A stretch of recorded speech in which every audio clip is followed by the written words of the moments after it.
ओम नमः शिवाय। स्वागत है आप सभी का मेरे YouTube चैनल पर। मैं हरिओम शर्मा आज आपको शिव पुराण महत्व अध्याय 1 की कथा सुनाने जा रहा हूँ। शिव पुराण का क्या महत्व है, भगवान शिव की किस प्रकार से पूजा करनी चाहिए। शिव पुराण को सुनने से हमारे सभी कष्ट दूर हो जाते हैं। दोस्तों, प्रतिदिन शिव पुराण की कथा को सुनने से भगवान शिव और माता पार्वती का आशीर्वाद प्राप्त होता है। जीवन में आ रहे सारे कष्ट और दुख दूर हो जाते हैं। दोस्तों, मेरा दूसरा एक चैनल है राधे कृष्ण ब्रजधाम चैनल, जिस पर आपको शिव पुराण की कथाओं का प्रतिदिन वीडियो प्राप्त होगा। प्रतिदिन उस पर शिव पुराण की कथाएं डाली जाएंगी। उस चैनल को सब्सक्राइब करके रखें। उसका लिंक आपको डिस्क्रिप्शन बॉक्स में मिल जाएगा। वहाँ पर आप प्रतिदिन शिव पुराण की कथा जरूर सुनें।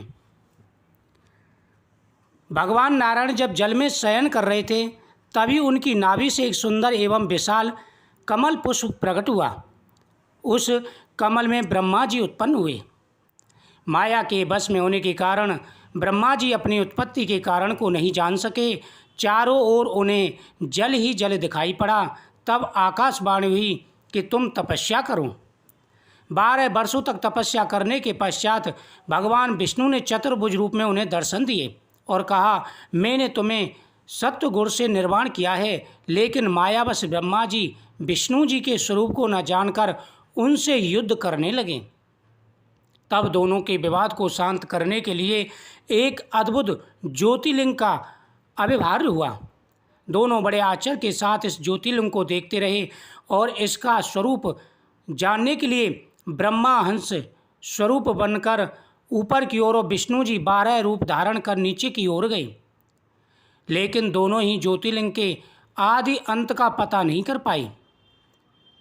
इस प्रकार 100 वर्ष बीत गए, यानी ब्रह्मा और भगवान विष्णु को 100 वर्ष व्यतीत हो गए, लेकिन लिंग का उन्होंने आखिरी छोर नहीं पाया।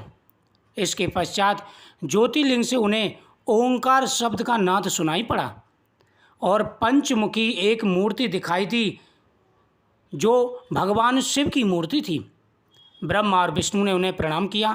तब शिव ने कहा कि तुम दोनों मेरे ही अंश से उत्पन्न हो और ब्रह्मा को सृष्टि की रचना एवं विष्णु को सृष्टि का पालन करने का मैं जिम्मा सौंपता हूँ। दोस्तों, इतनी कथा कहकर के भगवान शिव ने कहा कि जो व्यक्ति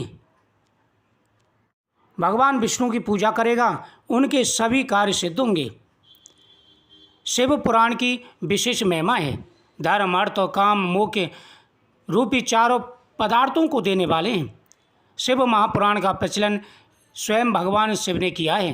महर्षि वेदव्यास ने सनत कुमार मुनि के कहने पर इस पुराण को लिखा था। मूल शिव महापुराण की श्लोक संख्या 1 लाख है, परंतु व्यास ने इसे 24,000 श्लोकों में संकलित कर दिया है। पुराणों की क्रम संख्या के अनुसार शिव महापुराण का स्थान चौथा है। यह पुराण समस्त पुराणों के माथे का तिलक माना गया है। इसमें वेदांत, विज्ञान में तथा निष्काम धर्म का उल्लेख मिलता है। साथ ही इस ग्रंथ में श्रेष्ठ मंत्र आदि मिलते हैं, जो बड़े आदर से पढ़े जाते हैं और सुने जाते हैं। शिव का अर्थ है कल्याण। शिव के महत्व से ओत प्रोत से यह पुराण शिव महापुराण के नाम से प्रसिद्ध हुआ। भगवान शिव पापों का नाश करने वाले देव हैं तथा बड़े सरल स्वभाव के हैं। इनका एक नाम भोला भी है। अपने नाम के अनुसार ये बड़े भोले एवं शीघ्र ही प्रसन्न होने वाले देवता हैं। 18 पुराणों में शिव पुराण का विशेष स्थान है। शिव पुराण का संबंध शैव मत से है। इस पुराण में प्रमुख रूप से शिव भक्ति और शिव महिमा का प्रचार प्रसार किया गया है। प्राय सभी पुराणों में शिव को त्याग, तपस्या, वात्सल्य तथा करुणा की मूर्ति बताया गया है। कहा जाता है कि शिव सहज ही प्रसन्न हो जाते हैं, मनवांछित फल देने वाले हैं। किंतु शिव पुराण में शिव के जीवन चरित्र पर प्रकाश डालते हुए उनके रहन सहन, विवाह और उनके पुत्रों की उत्पत्ति के विषय में विशेष रूप से बताया गया है। भगवान शिव सदैव लोपकारी और हितकारी हैं। त्रिदेवों में इन्हें संहार का देवता माना गया है।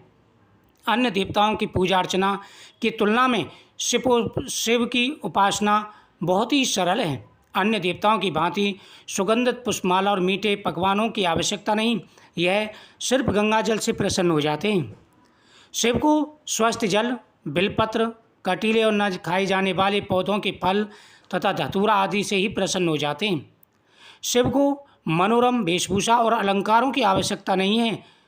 वे तो औगण बाबा हैं। जटाजूट धारी, गले में लिपटे नाग और रुद्राक्ष की मालाएं, शरीर पर बागंबर, चिता की भस्म लगाए, एक हाथ में त्रिशूल पकड़े हुए वे सारे विश्व को अपनी पदचाप तथा डमरू की कर्णवेदी ध्वनि से नचाते हैं। इसलिए उन्हें नटराज भी कहा जाता है। उनकी वेशभूषा से जीवन और मृत्यु का बोध होता है। शीश पर गंगा और चंद्र जीवन एवं कला के घोतक हैं। शरीर पर चिता की भस्म मृत्यु की प्रतीत है। यह जीवन गंगा की धारा की भांति चलते हुए अंत में मृत्यु सागर में लीन हो जाता है। भगवान शिव नीलकंठ कहलाते हैं क्योंकि समुद्र मंथन के समय जब देवगढ़ एवं असुरगढ़ अद्भुत और बहुमूल्य रत्नों को हस्तगत करने के लिए मरे जा रहे थे, तब कालकूट विष के बाहर निकलने से सभी पीछे हट गए। उन्हें ग्रहण करने के लिए कोई तैयार नहीं था। तब शिव ने ही उस महाविनाशक विष को अपने कंठ में धारण कर लिया। तभी से शिव नीलकंठ कहलाए, क्योंकि विष के प्रभाव से उनका कंठ नीला पड़ गया था। ऐसे परोपकारी और अपग्रहित शिव का चरित्र वर्णन करने के लिए कौन उत्सुक नहीं होगा। चरित्र वर्णन करने से और इस कथाओं का श्रवण करने से, शिव महापुराण के एक एक शब्द की कथा का श्रवण करने से, एक एक शब्द को सुनने से अनेकों प्रकार के मनोरथ पूरे हो जाते हैं। करोड़ों जन्मों के पापों का नाश हो जाता है। इस पुराण में कलयुग के पाप कर्म से ग्रसित व्यक्ति को मुक्ति के लिए शिव भक्ति का मार्ग सुझाया गया है। प्रत्येक व्यक्ति को शिव पुराण जरूर सुनना चाहिए। शिव पुराण में वर्णन आया है कि जो भी श्रद्धा से शिव कथा का श्रवण करता है वह जन्म मरण के बंधन से मुक्त हो जाता है और भगवान शंकर के परम धाम को प्राप्त करता है। अन्य देवताओं की अपेक्षा भगवान शंकर जल्दी ही प्रसन्न हो जाते हैं। थोड़ी सी पूजा का बहुत फल प्रदान करते हैं। भगवान शिव की पूजा करने से हमारे बड़े बड़े कष्ट दूर हो जाते हैं। जो प्रतिदिन आदर पूर्वक इस पुराण का पूजन करता है, कथा को सुनता है, उनकी सभी मनोकामनाएं पूरी हो जाती हैं। अंत में बैकुंठ धाम की, शिव धाम की प्राप्ति होती है। प्रतिदिन स्नान करें। स्नान के बाद में शिव पुराण की कथा का श्रवण करना चाहिए। मन में कोई इच्छा है, कोई कामना है तो भगवान शिव के सामने बोलनी चाहिए। प्रतिदिन भगवान के सामने दीपक जला करके थोड़ा सा समय निकाल करके शिव पुराण की कथा का वर्णन जरूर सुनना चाहिए। शिव पुराण के सुनने से मन पवित्र होता है, शरीर शुद्ध होता है और साथ ही भगवान की भक्ति प्राप्त होती है। जीवन में हर प्रकार का सुख और वैभव प्राप्त होता है। भगवान शिव प्रसन्न होकर के मन वांछित फल प्रदान करते हैं। जीवन में आ रहे सारे कष्ट और बुराइयां दूर हो जाती हैं। हर प्रकार के मनोरथ सिद्ध हो जाते हैं। इस वीडियो को ज़्यादा से ज़्यादा शेयर करें, चैनल को सब्सक्राइब करें, कमेंट में ओम नमः शिवाय जरूर लिखें।